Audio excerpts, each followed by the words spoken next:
Bonjour à tous et bienvenue sur la chaîne YouTrading pour ce nouveau point hebdomadaire de marché. Et nous allons commencer la semaine tout doucement lundi avec du côté des États-Unis les commandes de biens durables et du côté de la Grande-Bretagne une intervention du gouverneur de la Banque centrale d'Angleterre. Mardi, nous aurons en Europe un discours, une intervention de Christine Lagarde, présidente de la Banque centrale européenne. Du côté des États-Unis, nous aurons le chiffre de confiance des consommateurs et une déclaration du président de la Fed, Jérôme Powell. Mercredi, du côté de la Grande-Bretagne, nous aurons une intervention encore une fois du gouverneur de la Banque centrale d'Angleterre, un discours de Christine Lagarde, tout ça, ça sera dans la soirée. Dans l'après-midi, auparavant, nous aurons eu les promesses de vente de logements du côté des États-Unis et les stocks de pétrole brut. Jeudi, en Chine, donc dans la nuit de mercredi à jeudi, nous aurons le PMI manufacturier qui sera dévoilé. Dans la matinée, nous aurons le PIB trimestriel et annuel de la Grande-Bretagne. En Allemagne, nous aurons les chiffres du chômage. Et puis, dans l'après-midi, le chiffre le plus attendu de la semaine viendra des États-Unis avec les chiffres du PIB trimestriel et les chiffres du chômage hebdomadaire.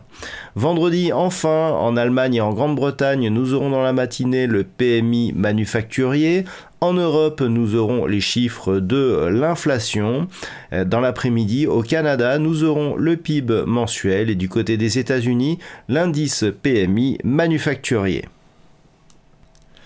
Passons maintenant à l'analyse technique des principaux actifs de marché avec l'indice CAC 40 donc qui revient ici sur sa zone d'équilibre et qui débute la semaine sur la zone ici des 6670 points. Alors, il n'en reste pas moins que nous sommes toujours dans une dynamique baissière puisque nous avons ici une succession de points bas qui va toujours de plus en plus bas, mais nous apercevons aussi que si nous traçons ici la projection justement de ces principaux points hauts, nous avons eu une rupture de cette zone de résistance la semaine dernière, un test en fin de semaine de cette zone de résistance en tant que support et on rebondit en début de semaine par rapport à ce contact. Donc clairement, on peut attendre ici de la suite une reprise d'un mouvement haussier.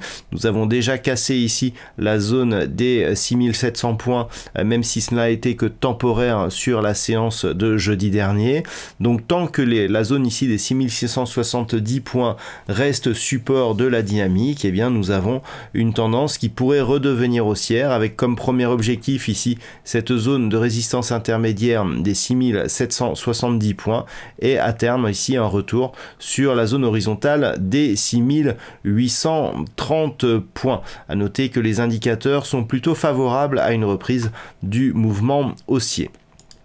En Allemagne, le DAX, lui, se trouve toujours dans une dynamique baissière, puisque ce que nous pouvons voir depuis ici cette zone de point bas, c'est que si nous traçons une résistance à celle que nous avions en équivalence sur le CAC 40, nous sommes toujours ici dans une dynamique qui reste négative. Alors certes, on est revenu ici au-dessus de la zone des 15 516 points, zone qui avait été cassée ici sur la phase de consolidation, mais on reste ici dans une dynamique baissière d'un point de vue court terme. Donc ce que l'on surveillera cette semaine, c'est une éventuelle rupture ici de cette zone de résistance et pour confirmer, il serait préférable de casser ici la zone des 15 805 points pour prendre un biais haussier. Donc entre cette zone de résistance et ce niveau horizontal, ce sera neutralisation de la dynamique qui pourra redevenir haussière ici au-dessus des 15 805 points, mais tant que l'on évolue ici sous cette résistance, le biais reste baissier et potentiellement fort sur l'indice allemand. Du côté des États-Unis, nous avons un signal de retournement qui est en train de se confirmer. Là où nous avions ici une dynamique fortement haussière qui évoluait ici le long de ce support oblique, nous avons connu une rupture ici de ce support avec donc cassure ici d'une zone horizontale significative. Et même si ici nous avons un rebond technique qui avait été initié ici par une configuration de retournement qui s'apparente à une étoile du matin, on reste toutefois au contact ici de la moyenne mobile 20 exponentielle et sous l'ancien support qui semble désormais agir comme une résistance. Donc même si nous sommes ici sur un rebond technique, il semblerait bien que nous soyons entrés dans une nouvelle dynamique, et de toute façon, depuis que nous avons ici la rupture de cette zone de support, il faudrait repasser au-delà de cette zone de résistance, ici proche des 4550 points. Donc pour l'instant, on reste ici dans une perte de dynamique. En termes de retracement, le mouvement que nous avons ici ne vient même pas chercher un retracement à 23,6% de Fibonacci, comme nous pouvons le voir ici sur ce retracement. Par contre, ce que nous pouvons constater, c'est qu'en cas de rupture ici de la zone des 4233 points, nous pourrions avoir une aggravation et donc une accélération potentielle de cette dynamique baissière. Du côté du Nasdaq, nous sommes dans une configuration un peu moins baissière, puisque nous pouvons voir qu'il n'y a pas eu de point bas significatif cassé à la baisse. Si on élargit un petit peu, on a certes ici une dynamique qui était moins forte, mais au-dessus de laquelle nous restons actuellement sur donc le Nasdaq. Il y a eu effectivement une attaque ici de cette zone des 15 150 points. Depuis, nous sommes revenus sur la moyenne mobile 20 exponentielle qui semble agir comme zone de résistance. Donc clairement, il semble s'agir ici d'une réorientation très court terme de la dynamique qui est désormais orientée à la baisse, mais pour la confirmer, il faudrait recasser ici cette zone de support intermédiaire proche des 14 940 points et surtout ce point bas significatif ici des 14 707 points pour vraiment basculer dans une dynamique baissière. Donc pour l'instant, nous pouvons parier sur un ralentissement de la tendance haussière. Naturellement, une rupture éventuelle de cette zone ici des 15 700 points redynamiserait ici cette tendance haussière qui est toujours en cours actuellement. Passons maintenant aux matières premières avec un WTI qui, depuis qu'il était repassé ici au-dessus de cette zone des 66,50 et notamment depuis la rupture ici d'une zone intermédiaire des 70,40 $ le baril, donné comme objectif cette zone ici des 75 $ le baril. Alors la configuration technique est très nette. On a eu ici une augmentation de la volatilité, donc cassure de la zone des 70,40, reprise ici et retour sur la moyenne mobile 20 exponentielle qui a bien agi comme support, et la dynamique suivante nous a permis de rallier justement cette zone de résistance qui était donc l'objectif de ce mouvement. Donc nous sommes clairement ici sur un retour ici à une pression haussière des prix du WTI. Globalement, nous pouvons constater que nous sommes sur une très forte tendance haussière dont le mouvement ici de consolidation que nous venons de connaître reste assez secondaire. Donc nous pouvons ici surveiller la zone des 75 $ le baril qui, en cas de rupture à la hausse, nous donnerait un signal de poursuite de la tendance de fond, donc la tendance moyen terme qui reste orientée à la hausse. Nous pouvons d'ailleurs noter que d'un point de vue moyen terme, cette phase de consolidation ici n'a pas cassé un précédent point bas significatif qui se situait ici sur cette zone horizontale. Donc pour l'instant, nous sommes toujours, et si on casse à la hausse la zone des 75 $ le baril, dans une tendance qui d'un point de vue moyen terme reste orientée à la hausse. Et puis sur l'or, nous sommes toujours ici dans cette dynamique de consolidation, mais qui s'apparente plus désormais à une phase de neutralisation.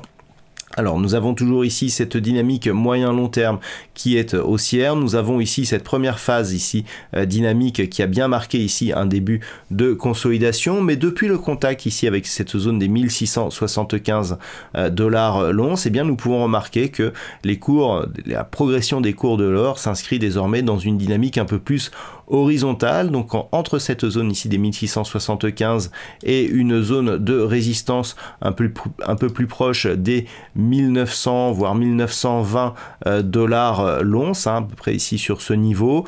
Donc globalement, tant que l'on reste ici entre 1675 et 1960 $ l'once, il y a neutralisation de la dynamique moyen terme, mais dans une projection long terme qui continue à rester haussière, et ce tant que nous sommes toujours ici au-dessus des 1675 $ l'once. Donc la zone d'équilibre de cette zone de range, même si elle est inférieure, eh bien semble se situer autour ici des 1760 $ l'once. Donc clairement, tant que l'on est ici dans ces zones d'évolution, eh bien nous sommes dans une neutralisation de la tendance moyen terme du métal jaune. Et puis enfin, nous terminons avec la paire de devises euro-dollar qui, d'un point de vue moyen terme, était ici dans une dynamique haussière. Depuis quelques semaines, eh bien il semblerait que la paire de devises euro-dollar s'inscrive ici dans une neutralisation de la dynamique moyen terme. Alors nous avions ici une zone de support majeur à 1.1620. Il semblerait que pour cette neutralisation, soit plus ici cette zone des 1.1680 qui agisse comme support, avec une zone ici supérieure entre 1.2250 et 1.2340. Donc globalement, eh bien, la paire de devises ici se stabilise d'un point de vue moyen terme. D'un point de vue court terme, il semblerait que l'on veuille reprendre ici le chemin de la baisse sur cette paire de devises. Alors d'un point de vue long terme, une rupture ici de cette zone des 1.1620 nous donnerait un signal de retournement majeur de la tendance moyen long terme sur cette paire de devises, avec comme objectif un possible retour ici à terme sur cette zone des 1.1180. Mais tant que l'on reste au-dessus des 1.1620, c'est neutre donc d'un point de vue moyen terme, et je dirais même d'un point de vue court terme, tant que nous ne sommes pas ici au-dessus des 1.1950. Et puis enfin, nous terminons avec la paire de devises livre sterling contre dollar américain, avec donc bien des tests qui se multiplient sur cette double zone ici entre 1.3615 et 1.3675. Ce que nous pouvons remarquer, c'est que la multiplication de ces tests se fait dans un contexte où les points hauts sont de plus en plus bas. On peut le remarquer ici sur ces deux points hauts significatifs. Nous avons eu la semaine dernière encore une fois un test de cette zone des 1.3615, un très faible rebond qui reste ici sous la moyenne mobile 20 exponentielle. Attention, si on revient rapidement ici sur cette zone de support, eh bien on pourrait bien avoir un signal majeur, puisque d'un point de vue long terme, nous étions ici sur une forte hausse de cette paire de devises qui depuis s'est neutralisée, donc avec un plafond de verre ici sur la zone des 1.4220. En cassant éventuellement ce support, eh bien nous pourrions avoir un signal de retournement majeur dont le premier objectif moyen terme se situerait ici sur un retour sur la zone des 1.3140. Voilà donc ce que nous pouvons dire sur l'analyse technique de ces principaux actifs de marché et pour les news de cette semaine.